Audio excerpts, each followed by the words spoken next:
What's going on, YouTube? It's Mikhail Casanova, the one and only, coming at y'all with another quick video. And it's just some things I wanted to touch on because I know I didn't touch on everything I was thinking in the last video I did. And in this one, I just want to touch on further the whole idea of being oppressed and how you've got people that strongly believe that everything is just set up for them to fail no matter what. You know, you're a victim. And I thought about, the way I was raised, where I was raised, being told that, by my parents, by siblings, by people I know, that the system's set up for you to fail. And it's just interesting how, for me, it just never resonated as that making any sense.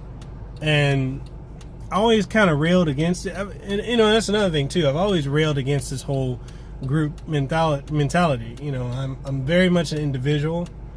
And, I've come to more so into my own as I've gotten older, to just be of the mindset that should I succeed or should I fail, that's completely up to me,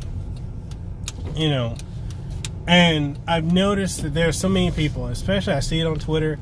If you're a black individual who speaks on things such as not failing in life, or that there's no system oppressing you, there's no systemic racism, it's just yourself and you got to be accountable for what you're doing, you get a lot of flack. You get called a lot of things. I've been called a lot of things. I've been called an Uncle Tom. I've been called a sellout, a race traitor. And it's like, and a lot of this is just because I don't subscribe to that notion of being a victim. And, I know a lot of people that are heavily involved in, this black extreme groups, and the indoctrination of, the left, of this whole, we need to do tribalism in a way, I guess you could call it, where you need to be part of a group, you need to be part of group think. And it's just never, I tried it in college. I tried to be part of what we had at my school, the BSU, the Black Student Union. And one of the things they kept trying to indoctrinate a lot of us in was, how we're oppressed. We need to come together as a people, and we need to do this, this, and this. And it just, I see it in all kinds of groups. I see it, in Samoans and with Hawaiians and also with Asians. But the thing is, I see it in the most radicalized form in groups like, Black Student Unions and Black Lives Matter.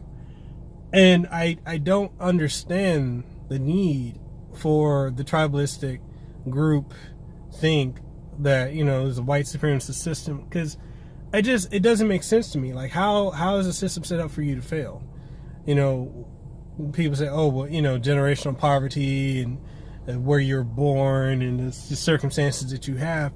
And I'm like, okay, so from birth to 18, when you're legally considered an adult, that's not on you.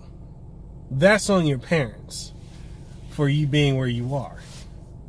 And that's based around the poor choices that they made that put them and you in that situation. But should it be anything beyond that point, that's on you, And I know a lot of people that just want to do the blame game, and they want to do the blame game just because it makes them feel better.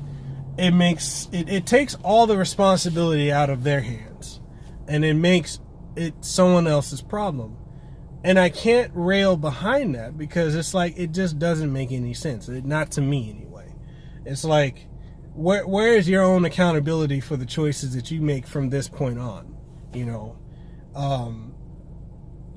And like I have a therapist that I speak to regularly, and I have a therapist, and mainly it's just, for the reason I have a therapist is originally it was for grief counseling when my first daughter passed away, but I just kept on with it just so I have someone to talk to. And I was talking to my therapist, and I was like, I was telling him how I can't rail behind the mentality, because I look at myself, and I was in one of the worst neighborhoods in Memphis, worst situations, and I couldn't see a way out, but I got out. I went here to Hawaii, and Hawaii is one of the most expensive states in the U.S. And I've gotten to the point where I went through my trials, my tribulations, but I have effectively, where I'm at now in life, I'm successful. I'm very successful. And I didn't get to where I am now until I stopped blaming everyone else. I stopped blaming the white man, the system, the oppression, all this other, the boogie, and I like to call it boogeyman mentality, because a lot of it it doesn't exist. It's something that just you're constantly told, and you're supposed to be paranoid about this invisible white person or system that doesn't exist that's supposed to oppress you. And once I let all that shit go, and I started being accountable for, hey, I made some poor choices here. Hey, I made some poor choices there. And then that's when I got to a point where I'm like, okay, life's turned around for me. And, I've gotten to where I am now. I'm an analyst for my company. I've gotten to the point where I'm close to making six figures, salary income. And, I got my college degree and whatnot. And it's just amazing to me that I'm making it work in one of the most, if not the most expensive state in the U.S., where there are even people that are here that are from Hawaii that almost can't make it here and leave here and go to Cali, go to Vegas, they go to Oregon or Washington just to make it. And I'm out here. I've got my own condo. I have a car. My wife has a car. We got 2 cars we own. And, we're making it work. And yet, I know a lot of people that are in the ghetto or in poor neighborhoods or whatever, poor situations. And when I keep trying to tell them that, hey, maybe if you change the way you look at things and you set goals to where you want to be, like you need to do X, Y, and Z to get to here, or you want to get to D, but you're at A, then maybe you need to do, make steps to get to where you want to be. And when I tell people that, they get mad at me and say, oh, you're the exception. And it's like, it almost negates everything that I've worked hard to get to. And it's almost like saying that, oh, the system favored you. And I don't understand that. It doesn't make any sense to me that people will fight for their limitations. They will fight to be victims. They want to wear like a badge of honor. And it doesn't resonate with me. When you can just stop doing whatever it is that's continuing you to have the same circumstances and situations that you have, and you start looking at other ways to improve yourself. Like, say, case in point, if you want to be more financially secure, maybe the things that you're doing now aren't helping you get there. Maybe the people you're hanging around aren't where they're not in the situation you want to be around. So start emulating, or start getting yourself around people who are successful, see the things that they're doing and emulate it and take from it and incorporate it into yourself, and then move from there.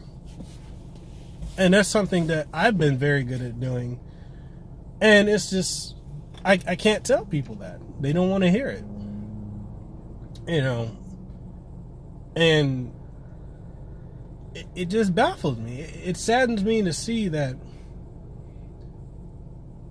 it's also like some other people, like they'll be like, oh, well, if you're from the hood or whatever, you need to just, there's no way out. I've had one friend who grew up well off, you know, stepfather, mother, really good neighborhood and everything, and has never really faced hardship until she became an adult.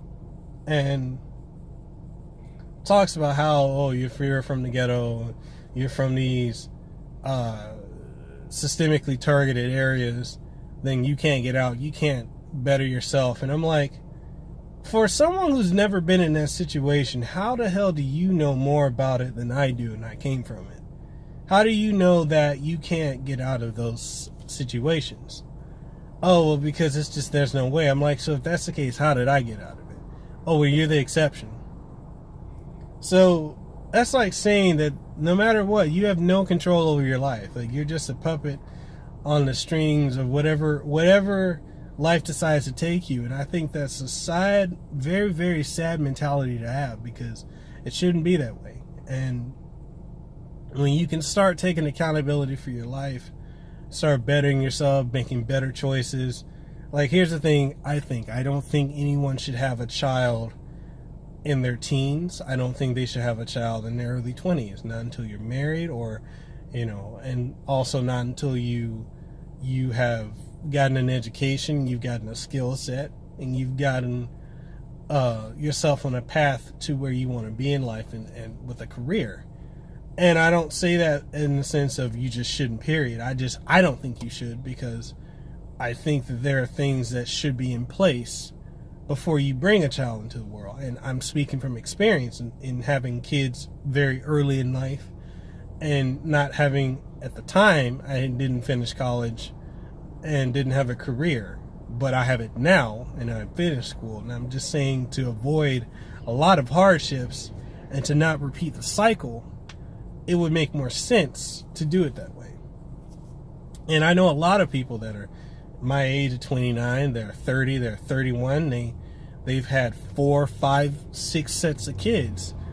And at that point, you know, I've asked the guys and the women, is it that you can't keep your legs closed? Is it that you don't believe in using protection? You know, what is it? Like, why do you keep bringing children into it? Do you not realize that sex creates kids, or has a potential for creating kids? And you know, if you're not stable, why do you want to bring another person into that? In instability. And then, you know, one of the other biggest things I'm noticing is just bringing them in, you know, bringing in kids and then having their parents raise them. And I don't understand that. You know, and I get a lot of people that make excuses as to why they do this, and why, you know, oh, the kid will make it out, or I just need help. You shouldn't have made a child until you were set yourself.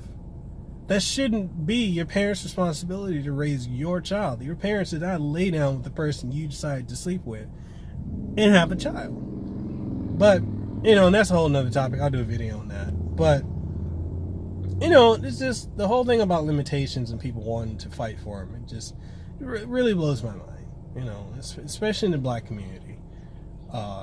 This whole group think, we're oppressed, we're this, we're that, we're this. It's just, no. I can't subscribe to it. I can't.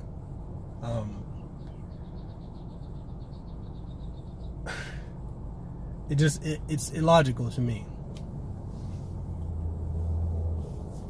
It's so illogical. But that's just my thoughts. I don't understand it, but it is what it is. I'll catch y'all in the next one. Deuces, wow, too sweet, be the elite. I'll catch you in the next one.